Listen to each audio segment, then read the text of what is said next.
çocuklarımız için, çocuklarımızın eğitimi ve geleceği için hayırlara vesile olmasını temenni ediyorum. Hayırlı uğurlu olsun.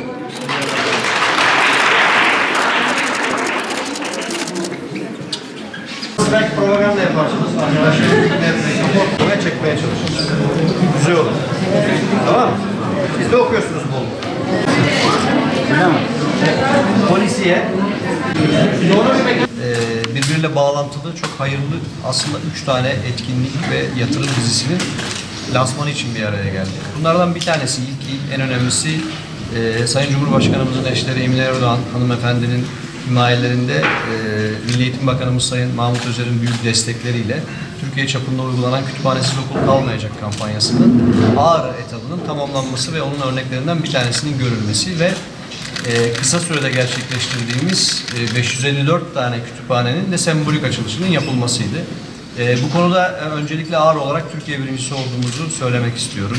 3 haftalık bir süre içerisinde 554 tane okulumuza çok güzel kütüphaneler kazandırmış olduk. Burada bir örneğini gördüğünüz.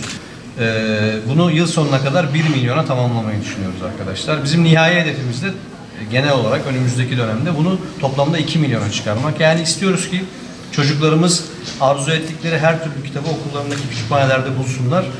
Kültür turizm bünyesinde yaptığımız kütüphane çalışmalarımız ayrı ama okullarımızda da hiçbir eksiğimiz kalmasın. Bu anlamda da hedefimize yürüyoruz. Çocuklarımıza bu imkanları sağlıyoruz.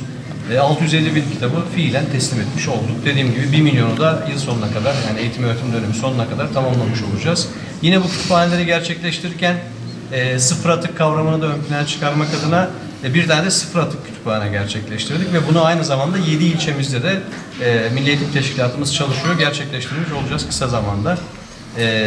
Bunların yani fiziksel ortamın yaratılması, kütüphanelerin yapılması, içlerinin kitapla doldurulması yanında bir de bunları etkinliklerle, okuma kampanyalarıyla desteklemek amacıyla da bir projemiz var. O da bir taraftan yürüyor. Sürekli olarak öğrencilerimiz kendi okullarında çeşitli okuma etkinlikleri düzenleyecekler. Daha sonra bunların okudukları kitapların temsillerini yapacağı çeşitli etkinlikler olacak. Kitap okumayla ilgili bir takım çocukları rekabet içerisine sokacağımız etkinlikler olacak. Hem kitap okudukları kitap sayısı ile ilgili hem o okuduklarından anladıklarını anlatabilecekleri faaliyetlerle onları ödüllendireceğiz. Bahar aylarıyla beraber ilimize özellikle önemli isimleri getirip çocuklarımızla buluşturmaya çalışacağız. Okuma alışkanlığını geliştirmek, onu toplumda oturtmak amacıyla.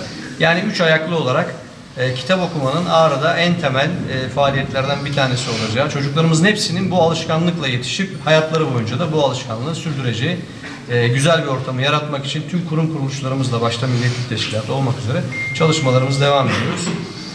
Ağrımıza hayırlı olsun. Bizim çocuklarımız, Ağrımızın çocukları, diğer tüm çocuklarımız gibi her şeyin en iyisine, en güzeline layık. Teşekkür ederim. Dünya Edebiyatı. Dünya Edebiyatı romanları seviyorsunuz. Evet, romanları. Tamam. En çok kimi beğeniyorsun? Dünya Edebiyatı'ndan. Tebrik ediyorum seni. Şunu sana şöyle takdim edelim. Bir küçük hediye hazırlamış arkadaşlar. Tamam mı? Hayırlı olsun. Böyle devam ediyoruz.